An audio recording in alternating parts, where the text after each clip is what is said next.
এই জন্য জিহাদ নামক একটা ইবাদতের সঠিক সংজ্ঞা আমাদের জানার দরকার। আর সন্ত্রাসবাদ, জঙ্গিবাদ এগুলো জানার দরকার। কেননা পাশ্চাত্য মিডিয়া এবং আমাদের দেশেও এই সন্ত্রাস জঙ্গিবাদ শব্দটা বেশি বেশি ব্যবহার করা হয়। অর্থাৎ যদি মনে করেন যে দাড়ি টুপিওয়ালা বা ইসলামী কোনো সংগঠন যদি কোনো একটা আন্দোলন করে, ওইটাকে জঙ্গিবাদী বলা হয় বা জঙ্গিবাদী সংগঠন বলা হয়। আর যদি দাড়ি টুপিওয়ালা বাদে যদি সাধারণ মানুষ যদি কোনো বিশৃঙ্খলা রাষ্ট্রে করে, ওটাকে সন্ত্রাসবাদ বলা হয়। তো এই যে সন্ত্রাসবাদ জঙ্গিবাদের যে সংজ্ঞাগুলো মিডিয়া প্রচার করে, এই তথ্যগুলো আজকে আমরা জানবো যে এই তথ্যগুলো সম্পূর্ণ ভুল। তারা যে তথ্যটা পরিবেশন করে এটা পশ্চিমা মিডিয়া কর্তৃক পরিচালিত বা ইহুদি খ্রিস্টান কর্তৃক এগুলো শেখানো বলি। এগুলো কোনো আসলে কিতাবই বা বই পুস্তকে যে সংজ্ঞা আছে এই সংজ্ঞার ধার ধারে না।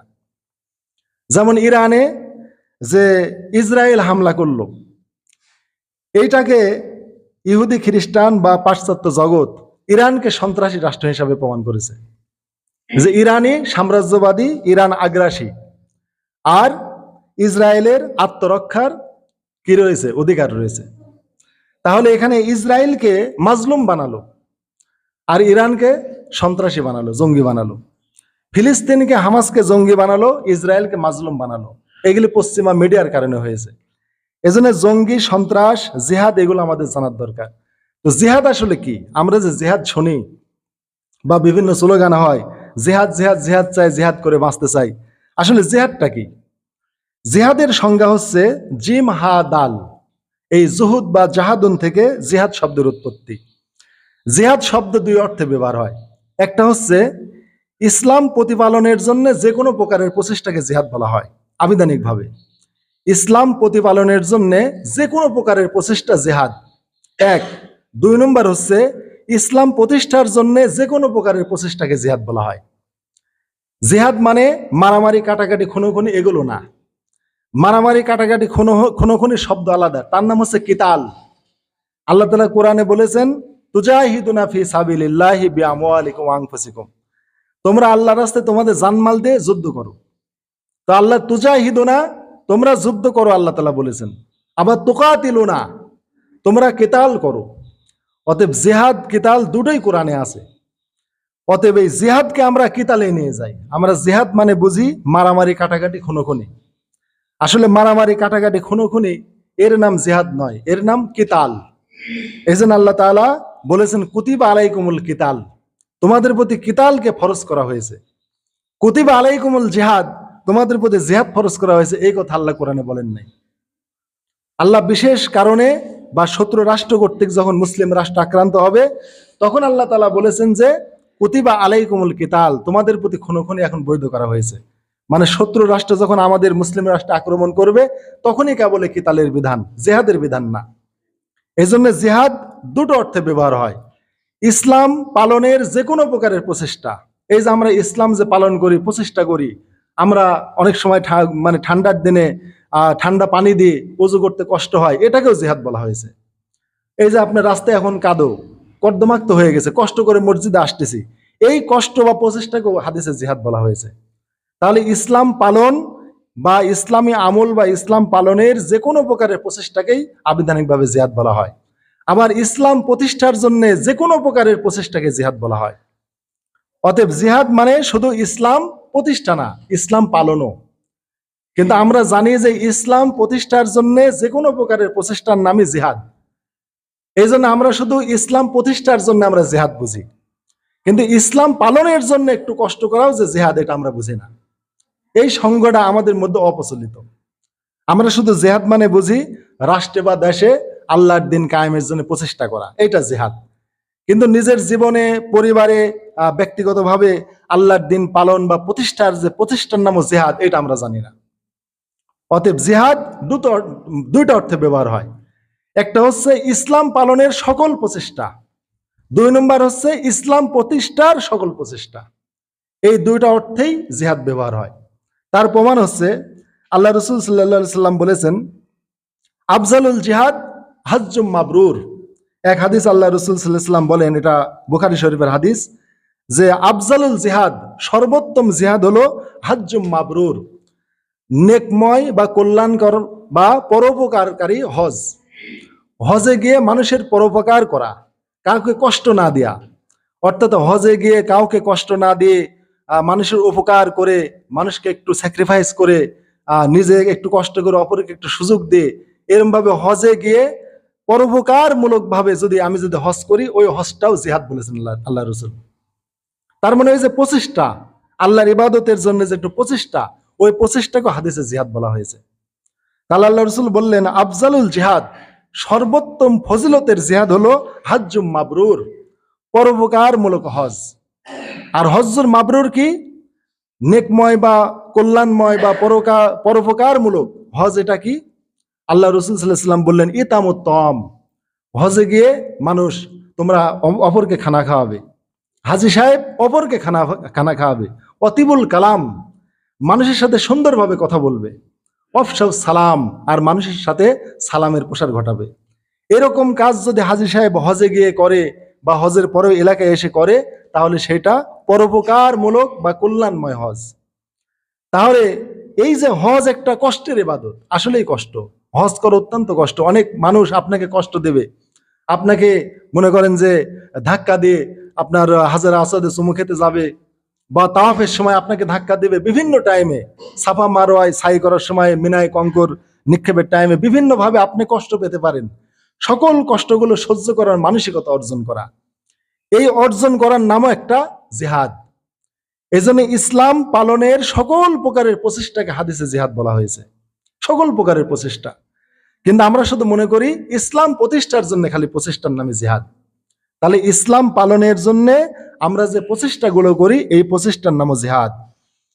অন্য একটা হাদিস আল্লাহ রসুল বলেন, আফজালুল জিহাদ কালিমাত আদল ইংদা সুলতানি জায়ের, একজন স্বৈরাচারী প্রতাপশালী বাদশার সম্মুখে হক কথা বলো জিহাদ। তাহলে ওই যে প্রতাপশালী স্বৈরাচারী জালেম বাদশার বিরুদ্ধে বা তার সামনে গিয়ে যে হক কথা বলল, এই হক কথা বলা একটা জিহাদ, এবং সর্বোত্তম ফজিলতের জিহাদ। তাহলে এই যে বদকার পাপিষ্ট বাদশার সামনে যে একটা হক কথা বলল, এই হক কথা বলাটাও একটা জিহাদ বলেছেন আল্লাহ রসুল। তাহলে আল্লাহর দিন পালনের জন্য সকল প্রকারের প্রচেষ্টা জিহাদ। অন্য একটা হাদিস আল্লাহ রসুল বললেন, আল মুজাহিদু মান জাহাদ নাফসাহু, প্রকৃত মুজাহিদ তো সেই যে তার নফসের বিরুদ্ধে বা নিজের নফসের সাথে জিহাদ করে, মানে নফসের প্রবৃত্তির বিরুদ্ধে যুদ্ধ করে। এখন আজকে জুমার দিন, রাস্তায় কাদা, বৃষ্টি হচ্ছে, এখন মনে হচ্ছে কি আজকে আমি জুমার নামাজে যাব না, এইটা মনে চাইলো, কিন্তু আপনি মনের বিরুদ্ধে যুদ্ধ করলেন যে না, আমি ছাতা নিয়ে কষ্ট করে হলে আমি মসজিদে যাব। এই যে প্রচেষ্টা বা কষ্ট, এইটাকে হাদিসে জিহাদ বলা হয়েছে, এবং ওই ব্যক্তিকে প্রকৃত মুজাহিদ বলা হয়েছে। জাল মুজাহিদু মান জাহাদা নাফসাহু, ওই ব্যক্তি প্রকৃত মুজাহিদ যে ব্যক্তি তার নফসের সাথে যুদ্ধ করলো বা নফসের বিরুদ্ধে যুদ্ধ করলো। মনে চাচ্ছে না নামাজ পড়তে, তারপরে নামাজে গেল, মনে চাচ্ছে না মসজিদে আসতে, তারপরে মসজিদে গেল, এই প্রকারের লোককে মুজাহিদ বলা হয়েছে। তারপরে অন্য একটা হাদিস আল্লাহ রসুল সাল্লাল্লাহু আলাইহি ওয়াসাল্লাম বলেন, এই হাদিসটাও সহিহ মুসলিমে এসেছে, যে ইসবাগুল ওযু আলাল মাকারি, কষ্ট সত্ত্বেও পরিপূর্ণভাবে উজু করা। অর্থাৎ শীতের দিন হয়তো ঠান্ডা পানি দিয়ে উজু করতে মন চাচ্ছে না, কষ্ট হচ্ছে, কষ্ট হওয়ার পরেও পরিপূর্ণভাবে উজু করলেন, অজুতে গড়িমসি করলেন না, সকল অঙ্গ প্রত্যঙ্গ গুলো পরিপূর্ণভাবে ধৌত করলেন। এই যে অজুতে আপনি কষ্ট হওয়ার পরেও পরিপূর্ণভাবে উজু করলেন। ওয়া কাসরাতুল খুতা ইলাল মাসাজিদ, মসজিদের দিকে বেশি বেশি যাওয়া, অর্থাৎ জামাতে অধিক হারে নামাজ পড়া। ওয়া ইনতিজারুস সালাত বাদাস সালাহ, এক নামাজের পর আরেক নামাজের প্রতীক্ষায় থাকা। আপনি জুমার নামাজ পড়ে গেলেন, আবার প্রতীক্ষায় থাকলেন কখন আসরের আজান হবে, আবার মসজিদে যাব। এই যে মনের মধ্যে যে একটা আল্লাহর দিন পালনের একটা প্রচেষ্টা, আল্লাহ রসুল বললেন ফাজালিকুমুর রিবাত, এইটা হচ্ছে জিহাদের প্রস্তুতি। অর্থাৎ জিহাদের ময়দানে কোনো ব্যক্তি যুদ্ধ করার জন্য যেরকম প্রতীক্ষমান, ওই রকম যেন এই আমলগুলো যারা করে, ওই মুজাহিদের মতোই সে ব্যক্তি আল্লাহর রাস্তায় পোহরায় আছে, সংগ্রামে রত আছে। তাহলে চিন্তা করেন, এই যে কষ্ট সত্ত্বেও পরিপূর্ণভাবে উজু করা, মসজিদের দিকে বেশি বেশি যাওয়া, এক নামাজের পর আরেক নামাজের প্রস্তুতি নিয়ে থাকা, বা মনের মধ্যে কামনা রাখা যে আমি আরেক নামাজে মসজিদে যাব, এই প্রচেষ্টাকে আল্লাহ রাসূল সাল্লাল্লাহু আলাইহি ওয়াসাল্লাম জিহাদের ময়দানে শত্রুর বিরুদ্ধে যুদ্ধ করার জন্য যে প্রস্তুতি নিয়ে একটা মুজাহিদ আছে, ওই মুজাহিদের সাথে তুলনা করেছেন। সুবহানাল্লাহ বিহামদি। তাহলে আমরা শুধু মনে করি জিহাদ মানে আল্লাহর দিন প্রতিষ্ঠার জন্য সংগ্রাম করা। এটা না, আল্লাহর দিন পালনের জন্যও প্রচেষ্টার নাম জিহাদ, আল্লাহর দিন প্রতিষ্ঠার জন্য প্রচেষ্টার নামও জিহাদ। কিন্তু বড় দুঃখ যে এই জন্য আমরা জিহাদের সংজ্ঞা সঠিকভাবে না জানার কারণে আল্লাহর দিন পালনের জন্য তেমন প্রচেষ্টা করি না, কিন্তু আল্লাহর দিন প্রতিষ্ঠার জন্য ব্যাপক প্রচেষ্টা করি। আর এই সংজ্ঞাটা এই জন্যই দিলাম যে আমরা অনেকে আসলে ইসলামী দল সংগঠন বা ইসলাম রাষ্ট্রীয়ভাবে বা দিন কায়েমের জন্য মানে নিজের জীবন পর্যন্ত দিয়ে দেই, যে আল্লাহর দিন প্রতিষ্ঠার জন্য সংগ্রাম করতে হবে, জিহাদ করতে হবে। ভালো উদ্দেশ্য, ভালো, কারণ আল্লাহ তাআলার দিন প্রতিষ্ঠার জন্য সকল প্রকারের প্রচেষ্টার নাম জিহাদ। কিন্তু নিজের ব্যক্তিগত জীবনে আল্লাহর দিন প্রতিষ্ঠা, পরিবারে আল্লাহর দিন প্রতিষ্ঠা বা আল্লাহর বিধিবিধান পালনের যে প্রচেষ্টা বা সংগ্রাম, এর নামও জিহাদ। কিন্তু আমরা এইটা জানি না, না জানার কারণে আমরা ইসলামী সংগঠন অনেক মানুষ আমরা ব্যক্তিগত আমলে আমরা ত্রুটি করি। আমরা 5 ওয়াক্ত নামাজ জামাতে পড়ি না, আমরা মুখে আমরা দাঁড়িয়ে রাখতে পারি না, টাকনুর নিচে কাপড় পরি, শার্ট প্যান্ট পরে চলি, অথচ ইসলামী সংগঠন করি। এটা খুবই ভয়ানক ভাই, এটা খুবই ভয়ানক। এই জন্য নিজের জীবনে আগে আল্লাহ তাআলার দিন প্রতিষ্ঠা করতে হবে। আপনার মন চাচ্ছে ছোট দাঁড়িয়ে রাখতে, কিন্তু আল্লাহ রাসূলের হাদিস চাচ্ছে বড় দাঁড়িয়ে রাখতে। আপনি দল সংগঠনের সবকিছু তরিকা পরিহার করে, মানুষের খুশিকে পরিহার করে আল্লাহ তাআলার নবীর সুন্নত অনুযায়ী আপনি বড় দাঁড়িয়ে রাখলেন, এটা একটা বড় জিহাদ, এটা বড় জিহাদ। এমনকি রাষ্ট্রের দিন কায়েমের চাইতে এই দাঁড়িয়ে রাখাটা বড় জিহাদ। রাষ্ট্রের দিন কায়েমের প্রচেষ্টার চাইতে নিজের ব্যক্তিগত জীবনে দিন মানে কায়েমের যে প্রচেষ্টা, এইটা হচ্ছে সবচেয়ে বড় জিহাদ। এই জন্য আল্লাহ রাসূল বলেছেন যে আল মুজাহিদ মান জাহাদা নাফসাহু, ওই ব্যক্তি প্রকৃত মুজাহিদ যে তার নফসের বিরুদ্ধে যুদ্ধ করে, অর্থাৎ নিজের বিরুদ্ধে নিজে যুদ্ধ করে। তাহলে নিজের বিরুদ্ধে নিজে আগে যুদ্ধ করা শিখতে হবে। নিজের বিরুদ্ধে নিজে যুদ্ধ করে নিজের ভিতরে পরিপূর্ণ দিন কায়েম করে ওই দিন রাষ্ট্রে প্রতিষ্ঠার জন্য সংগ্রাম করা বড়ই ফজিলতের কাজ। তাই আগে নিজের জীবনে আল্লাহ তাআলার দিন প্রতিষ্ঠা করতে হবে, নিজের জীবনে আল্লাহ তাআলার দিন প্রতিষ্ঠার জন্য সংগ্রাম করতে হবে, প্রচেষ্টা করতে হবে। এই আল্লাহ তাআলার দিন নিজের জীবনে বাস্তবায়নের প্রচেষ্টা বা ব্যক্তিগতভাবে আল্লাহ তাআলার দিন পালন করা, এটাও একটা জিহাদ। অতএব হাজিরিন, জিহাদ আমরা দুভাবে সংজ্ঞায়িত করব। একটা হচ্ছে আল্লাহ তাআলার দিন পালনের সকল প্রকারের প্রচেষ্টা, আল্লাহ তাআলার দিন প্রতিষ্ঠার সকল প্রকারের প্রচেষ্টা, এই দুই প্রকারই জিহাদ। এটা হচ্ছে জিহাদের আবিধানিক সংজ্ঞা।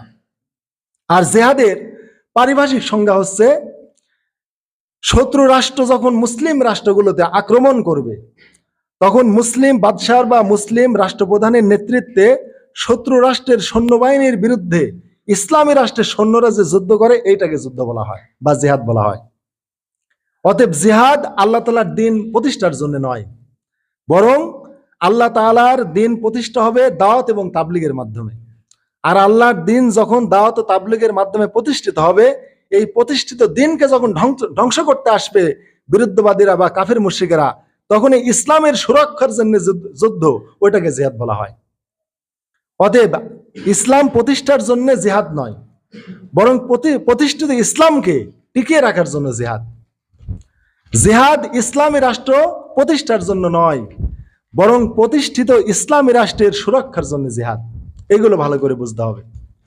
আল্লাহ রাসূল সাল্লাল্লাহু আলাইহি সাল্লাম কখনোই ইসলাম প্রতিষ্ঠার জন্য যুদ্ধ করেন নাই, কখনোই ইসলাম প্রতিষ্ঠার জন্য আল্লাহ রাসূল যুদ্ধ করেন নাই, বরং ইসলাম যখন প্রতিষ্ঠিত হয়ে গেছে, ওই প্রতিষ্ঠিত দিনকে যখন কাফের মুশরিকেরা ধ্বংস করতে এসেছে, তখনই আল্লাহ রাসূল যুদ্ধ করেছেন। তাই ইসলামের যুদ্ধ আক্রমণাত্মক নয়, প্রতিরক্ষামূলক, এটা জানতে হবে। আর জিহাদের জন্য 4টা শর্ত আছে। একটা হচ্ছে রাষ্ট্রের অস্তিত্ব, অর্থাৎ ইসলামী রাষ্ট্র কায়েম ব্যতীত যুদ্ধ ফরজ নয়। এজন্য মাক্কি জীবনে আল্লাহ রাসূল যুদ্ধ করেন নাই। যদি ইসলাম প্রতিষ্ঠার জন্য যুদ্ধ হতো বা ইসলাম প্রতিষ্ঠার জন্য আল্লাহ জিহাদের অনুমতি দিতেন, তাহলে মক্কায় দিতেন। কেননা মক্কায় সবচেয়ে মারপিট খাইছে আল্লাহ রাসূল, তাইফের ময়দান, বিভিন্ন জায়গায়। আর মক্কায় যে সৈন্যবাহিনী ছিল না তা না, হযরত ওমরের মতো বীর বাহাদুর সাহাবী, হযরত আমির হামজার মতো বীর বাহাদুর সাহাবী মক্কাতে কিন্তু ইসলাম কবুল করেছিল। তাহলে জিহাদ করার মতো সৈনিকও মক্কায় ছিল, কিন্তু জিহাদ হয় নাই। কি কারণে? ইসলাম প্রতিষ্ঠার জন্য আল্লাহ তাআলা জিহাদ দেন নাই। ইসলাম প্রতিষ্ঠার জন্য যদি আল্লাহ জিহাদ দিতেন, তাহলে মাক্কি জীবনে আল্লাহ জিহাদ দিতেন। তাই আল্লাহ তাআলা মাক্কি জীবনে জিহাদ দেন নাই। অথচ রসুলের সাথে অনেক সাহাবী ছিল, অনেক ধনী সাহাবী ছিল। আবু বকর রাদিয়াল্লাহু তাআলা আনহু ছিলেন, খাদিজা রাদিয়াল্লাহু তাআলা আনহা ছিলেন, অনেক সম্পদশালী মহিলা ছিল, মহিলা সাহাবী ছিল, পুরুষ সাহাবী ছিল, অনেক বীর বাহাদুর মাক্কি জীবনেই ছিল। হযরত ওমর রাদিয়াল্লাহু তাআলা আনহু, হযরত হামজা রাদিয়াল্লাহু তাআলা আনহু, অনেক বীর বাহাদুর বীর সাহাবী মাক্কি জীবনে ছিল। কিন্তু ইসলাম প্রতিষ্ঠার জন্য আল্লাহ জিহাদ দেননি, এই জন্য মক্কায় জিহাদ ফরজ হয় নাই। বরং প্রতিষ্ঠিত ইসলামকে সুরক্ষার জন্য আল্লাহ তাআলা জিহাদ দিয়েছেন। এই জন্য রাষ্ট্রের অস্তিত্ব ছাড়া জিহাদ ফরজ নয়। আল্লাহ রসুল এই জন্য মক্কায় কোনো যুদ্ধ করেন নাই। মদিনায় যখন গেলেন, মদিনায় ইসলামের রাষ্ট্র প্রতিষ্ঠা করলেন। এখন মদিনায় ইসলামের রাষ্ট্র প্রতিষ্ঠা হয়ে গেল, মদিনার অধিকাংশ মানুষ ইসলাম কবুল করলো। তাহলে মদিনায় ইসলামও প্রতিষ্ঠা হলো, ইসলামের রাষ্ট্র প্রতিষ্ঠা হলো। এখন মক্কার কাফেরেরা চিন্তা করলো যে মদিনায় গিয়ে ইসলাম রাজকীয় শক্তি হিসেবে প্রতিষ্ঠিত হয়ে গেছে, এই রাষ্ট্র ব্যবস্থাকে বা ইসলামী রাষ্ট্র ব্যবস্থাকে যদি অচিরেই ধ্বংস করা না যায়, তাহলে মুসলমানেরা এমন শক্তিশালী হবে যে ওদের মোকাবেলা করতে আর কেউ পারবে না। তখন মক্কার কাফের মুশরিকেরা এই ইসলামী রাষ্ট্র এবং আল্লাহ রসুল সাল্লাল্লাহু আলাইহি ওয়াসাল্লাম যে মদিনায় ইসলামী রাষ্ট্র কায়েম করেছেন, ইসলামী রাষ্ট্র ব্যবস্থা তিনি সেখানে প্রতিষ্ঠা করেছেন, এই প্রতিষ্ঠিত রাষ্ট্র এবং প্রতিষ্ঠিত ইসলামকে ধ্বংসের জন্য কাফেরেরা জিহাদের দামামা বাজিয়ে দিল। সেটা হচ্ছে বদরের যুদ্ধ। এবার কাফেরেরা মক্কা থেকে মদিনায় চলে গেল। তাহলে জিহাদের শর্তের মধ্যে প্রথমে রয়েছে রাষ্ট্র গঠন। তাই রাষ্ট্র যখন মদিনায় গঠন হয়েছে, তখনই আল্লাহ জিহাদের অনুমতি দিয়েছেন। দ্বিতীয়ত হলো রাষ্ট্রপ্রধানের অনুমতি। এবার আল্লাহ রসুল রাষ্ট্রপ্রধানও হয়েছেন। তাহলে মক্কায় ইসলামী রাষ্ট্র ছিল না, আল্লাহ রসুলও মক্কায় তিনি রাষ্ট্রপতি ছিলেন না। মক্কা ছিল দারুল কুফুর, আর ওই দারুল কুফুরের যত নেতা ছিল বা রাষ্ট্রপ্রধান ছিল আবু জাহল, উতবা, সাইবা, এরা, আবু সুফিয়ান।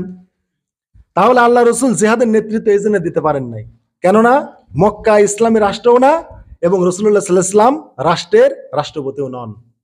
কিন্তু মদিনা ইসলামী রাষ্ট্র এবং রসুল্লাহ সাল্লাল্লাহু আলাইহি ওয়াসাল্লাম ইসলামী রাষ্ট্রের রাষ্ট্রপ্রধান। তাহলে দুটো শর্ত পূর্ণ হয়ে গেল, ইসলামী রাষ্ট্রও হলো, ইসলামী রাষ্ট্রপতিও হলো। তাহলে আল্লাহ রসুল ইসলামী রাষ্ট্র কায়েম করলেন এবং ইসলামও প্রতিষ্ঠা করলেন, এই দুটোই হয়ে গেল। আর তখন এই প্রতিষ্ঠিত রাষ্ট্র এবং প্রতিষ্ঠিত ইসলামকে ধ্বংসের জন্য কাফেরেরা যুদ্ধের দামামা বাজিয়ে দিল। তখন আল্লাহ তাআলা জানিয়ে দিলেন, উযিনা লিল্লাযিনা ইউকাতালুনা বিআন্নাহুম যুলিমু। আল্লাহ তাআলা বলে দিলেন যে ওদেরকেই জিহাদের অনুমতি দেওয়া হলো যাদেরকে কতল করা হচ্ছে, যাদের প্রতি আক্রমণ করা হয়েছে। বিআন্নাহুম যুলিমু, কেননা তারা মাজলুম।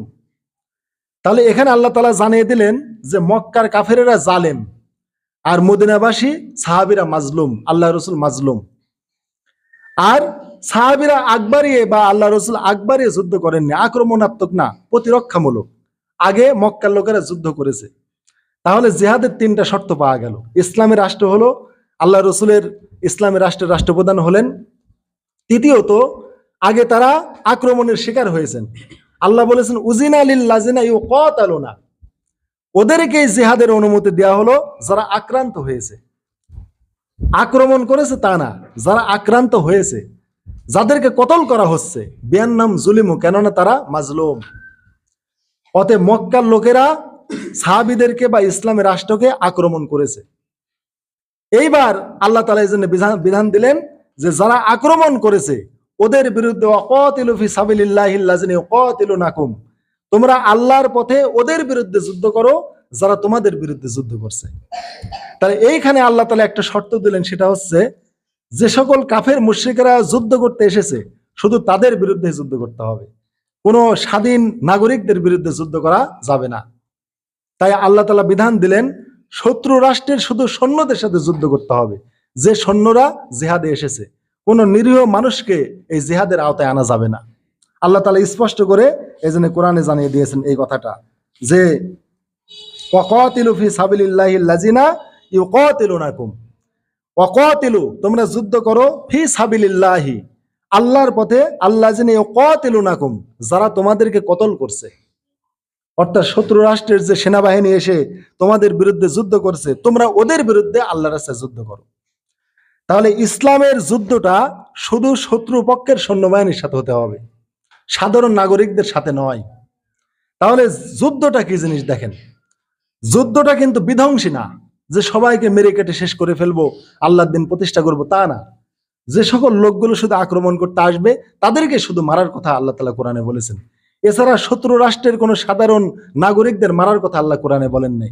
এই জন্য আয়াতের শেষে আল্লাহ বলছেন ওয়ালা তা'তাদু, এই জিহাদে তোমরা সীমা লঙ্ঘন করো না।